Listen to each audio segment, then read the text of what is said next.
আপনি কি একটা 3D ইন্টারেক্টিভ ওয়েবসাইট বানানোর কথা চিন্তা করছেন কিন্তু কোডিং জানেন না? সমস্যা নেই।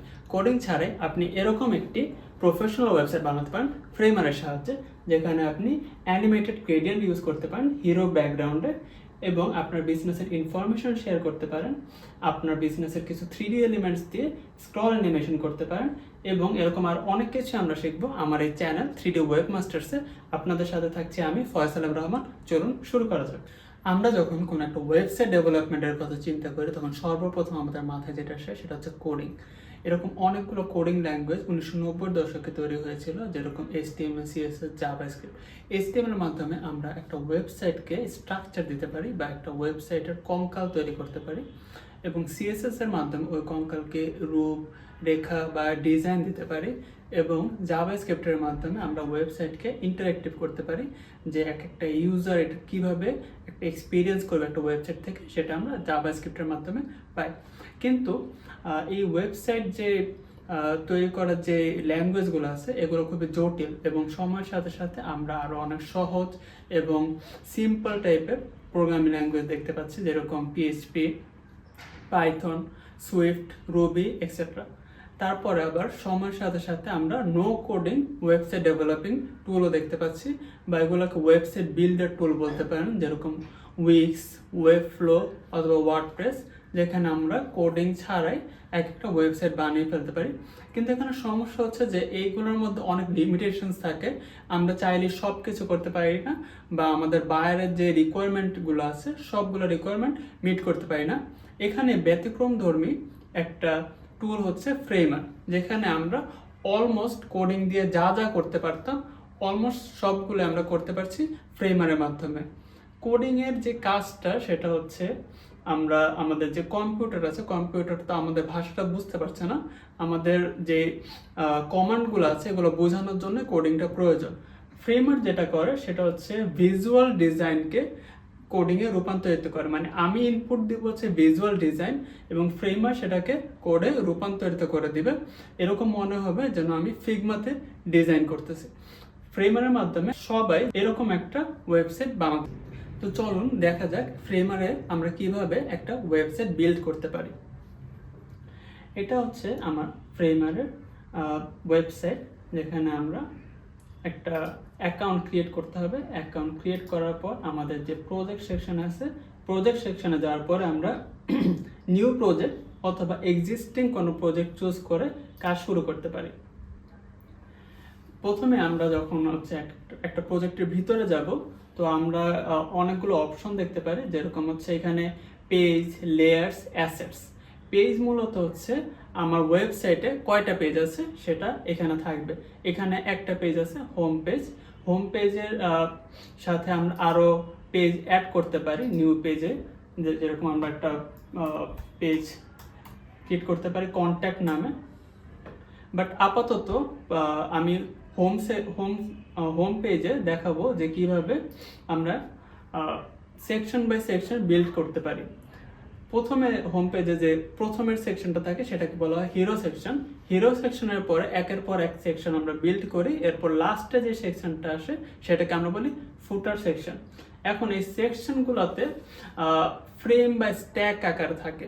ধরেন একটা হিরো পেজের ভিতরে একটা টেক্সট থাকতে পারে, একটা বাটন থাকতে পারে, একটা ছবি থাকতে পারে। আমরা এই সেকশনটাকে একটা ফ্রেম বা স্ট্যাকের ভিতরে রাখি।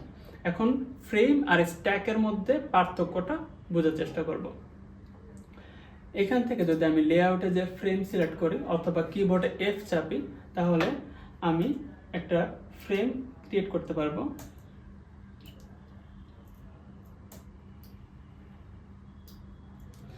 ফ্রেমের মধ্যে কিছু বৈশিষ্ট্য থাকে, যেরকম একটা ফ্রেমকে যখন আমরা সিলেক্ট করব তখন আমরা সাইডে কিছু প্রপার্টিজ দেখতে পারবো। এই প্রপার্টিজগুলো সম্পর্কে আলোচনা করা যাক। প্রথমে যেটা আছে সেটা হচ্ছে অ্যালাইনমেন্ট। এটার মাধ্যমে আমরা অ্যালাইন করতে পারবো। আমাদের যে প্যারেন্ট সেকশন আছে, প্যারেন্ট সেকশনের সাথে আমরা ফ্রেমটাকে অ্যালাইন করতে পারবো। এখানে একটা লিঙ্ক অ্যাড করতে পারবো। ধরেন আমি হচ্ছে চাই যে এই ফ্রেমে যখন মাউস দিয়ে ক্লিক করা হয় তখন এই লিঙ্কে চলে যাবে, অথবা কোনো পেজে চলে যাবে বা কোনো সেকশনে চলে যাবে। এভাবে এখানে লিঙ্ক অ্যাড করা যায়। পজিশনের মধ্যে আমরা দেখতে পারবো যে এটা প্যারেন্ট সেকশনের কোন জায়গায় আছে। পজিশন ফ্রেমের ক্ষেত্রে পজিশন দুই ভাবে হয়, একটা হচ্ছে অ্যাবসলিউট আর একটা হচ্ছে ফিক্সড। এই দুটার মধ্যে পার্থক্যটা আমি বোঝার চেষ্টা করব। বোঝার জন্য আমি ফ্রেমটাকে ডুপ্লিকেট করে নিচ্ছি। এখন আমি একটাকে ফিক্সড রাখবো এবং আরেকটাকে আমি অ্যাবসলিউট রাখবো। বোঝার সুবিধার্থে আমি নিচেরটার কালারটাকে পরিবর্তন করে কালো করে দিচ্ছি। এইবার আমি যদি এখানে প্লে বাটনে প্রেস করি তাহলে আমি দেখবো যেটা ফিক্সড সেকশন ছিল ওটা ফিক্সড রয়ে গেছে, যে জায়গায় এটা স্ক্রলের সাথে চেঞ্জ হবে না। কিন্তু আমি যে অ্যাবসলিউট যে সেকশনটা আছে ওই অ্যাবসলিউট সেকশনটা স্ক্রলের সাথে পরিবর্তন হবে। এটা মূলত আমরা সেট করে দিতে পারবো যে এটা আমাদের পেজের কোন জায়গায় থাকবে, পজিশন হয়ে থাকবে। যেরকম এইখানে হচ্ছে টপ থেকে 581 পিক্সেল নিচে এটা পজিশন করা আছে। আমি যদি এটা 1000 করে দিই তাহলে আমরা দেখব এটা নিচে চলে যাবে এবং এটা ওইখানে স্থির থাকবে। যখন আমরা পেজে আসব এবং স্ক্রল করব তখন আমার পেজ থেকে 1000 পিক্সেল নিচে এটা ফ্লোটিং এর মাধ্যমে থাকবে, ভাসতে থাকবে। কিন্তু আমার যেটা ফিক্সড ফ্রেম আছে সেটা ফিক্সড থাকবে, কোনো রকম পরিবর্তন হবে না। এবার আমরা দেখব স্ট্যাক কি জিনিস। স্ট্যাক করার একটা ফ্রেম, এখানে যদি আমি লেয়ারে যাই, লেয়ারে গেলে আমি দেখতে পারবো যে আমার এই যে ডেস্কটপ পেজটার ভিতরে কি কি এলিমেন্টস আছে। এখানে একটা ফ্রেম আছে আর নিচেরটা ফ্রেম। আমি উপরের ফ্রেমটাকে স্ট্যাক করে ফেলবো এখানে এই লেআউটে প্লাস ক্লিক করার মাধ্যমে। এখন এটা আমরা যদি দেখতে পারি এখানে ফ্রেম থেকে স্ট্যাক হয়ে গেছে। এখন ফ্রেম আর স্ট্যাকের মধ্যে কিছু পার্থক্য আছে, সেটা হচ্ছে ফ্রেমের মধ্যে কোনো নিয়ম থাকে না কিন্তু স্ট্যাকের ভিতর নিয়ম থাকে। আমি এটা সহজভাবে বোঝানোর চেষ্টা করছি। আমি এটাকেও কালো করে দিচ্ছি। এই ফ্রেম যে ফ্রেমটা আছে ফ্রেমের ভিতরে আমি আরেকটা এলিমেন্ট নিব বা চিলড্রেন এলিমেন্ট বলতে পারেন। চিলড্রেন এলিমেন্ট নেওয়ার জন্য এফ প্রেস করে এটাকে একটু রেডিয়াস দিয়ে নিব। রেডিয়াস দেওয়ার মাধ্যমে কর্নারগুলো গোল হয়ে যাবে। এখন এই ফ্রেমের ভিতরে আমি আরেকটা ফ্রেম রাখছি, কিন্তু ও কোনো নিয়ম মানছে না। আমি ওকে যেখানে রাখতেছি ও সেখানে থাকতেছে।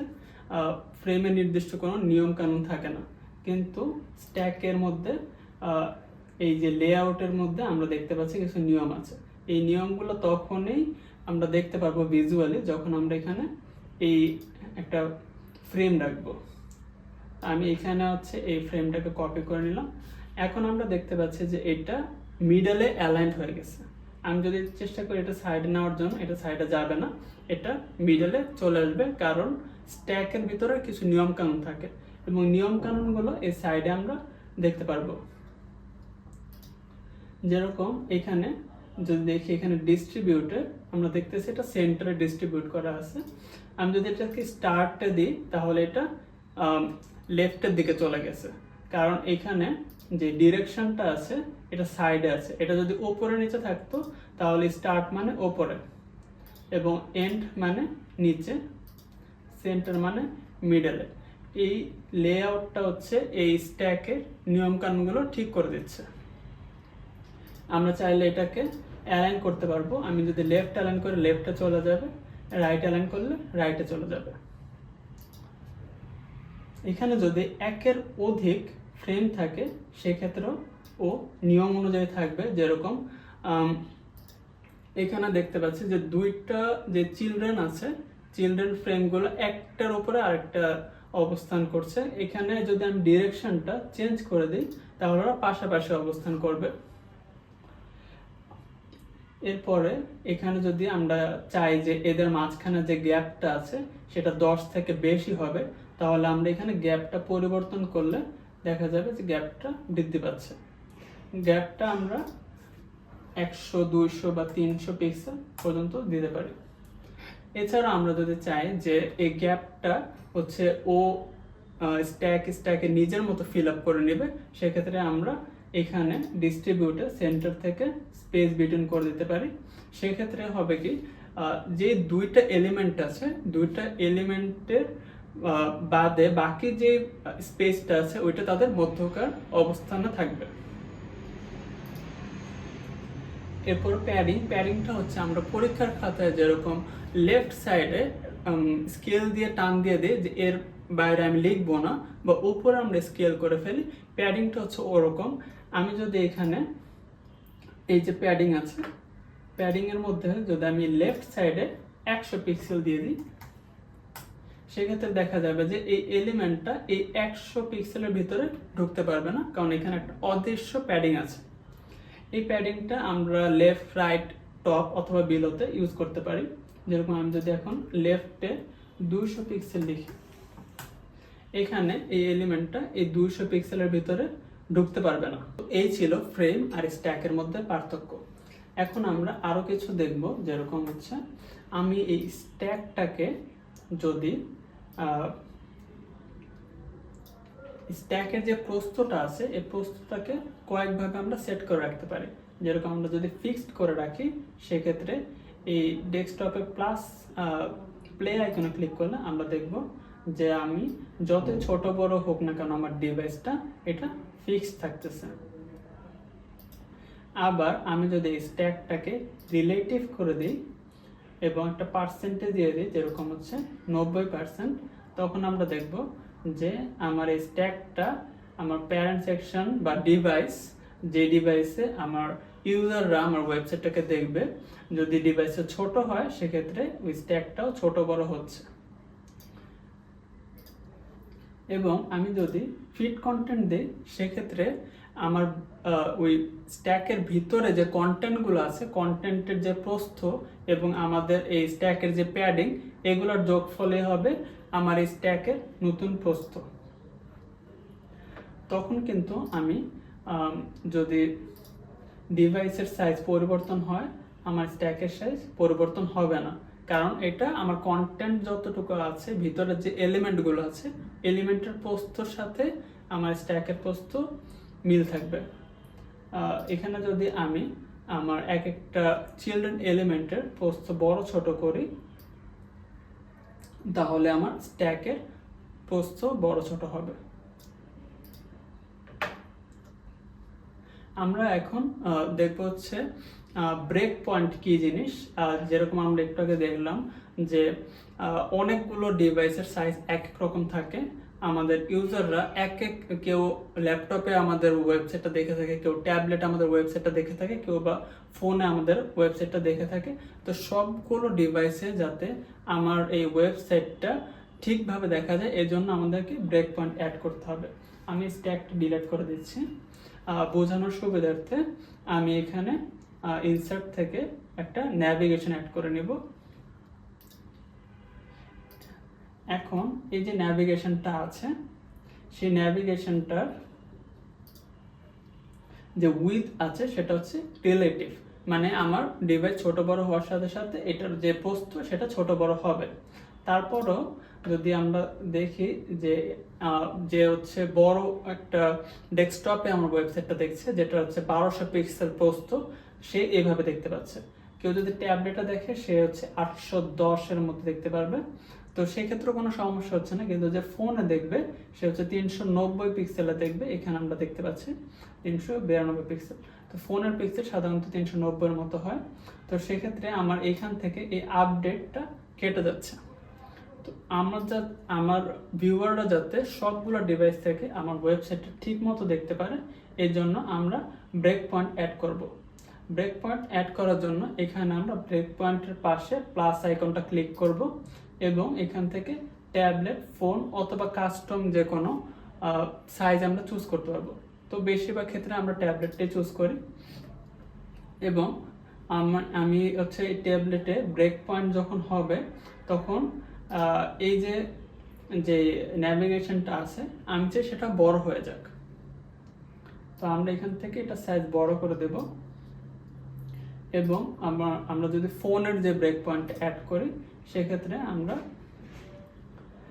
আবার এই যে যে ন্যাভিগেশন উইথটা আছে, যে দৈর্ঘ্যটা আছে এটা ছোট করে দেব।